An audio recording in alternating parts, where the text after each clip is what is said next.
পাশে ইংরেজি উত্তরগুলো লাগিয়ে দিচ্ছি। প্রথম প্রশ্ন, করযোগ্য আয় নির্ধারণের জন্য কোন নথিপত্র প্রয়োজন? উত্তর, করদাতার আয় উৎস যাচাইয়ের জন্য আয়কর বিভাগের নির্ধারিত নথিপত্র যেমন ব্যাংক স্টেটমেন্ট, আয় রসিদ প্রমাণাদি প্রয়োজন।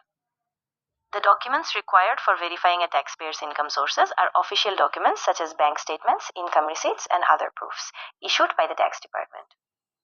করযোগ্য আয়ের হিসাব কোন ধাপে করা হয়?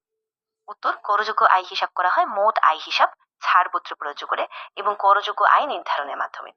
English, taxable income is calculated by first determining total income, applying deductions and then determining the taxable amount. তৃতীয় প্রশ্ন, করদাতার আয় উৎস যাচাই কে করে? উত্তর, করদাতার আয় উৎস যাচাই আয়কর কর্তৃপক্ষ করে। তারা ব্যাংক স্টেটমেন্ট, আয় রসিদ ইত্যাদি নথি পরীক্ষা করে। English, the taxpayer's income sources are verified by the tax authorities who check documents like bank statements, income receipts, etc. করযোগ্য আয় নির্ধারণের জন্য কোন ধারা প্রযোজ্য? উত্তর, করযোগ্য আয় নির্ধারণে আয়কর আইনের নির্দিষ্ট ধারার অধীনে হয়, যেমন ধারা 16 বা ধারা 17।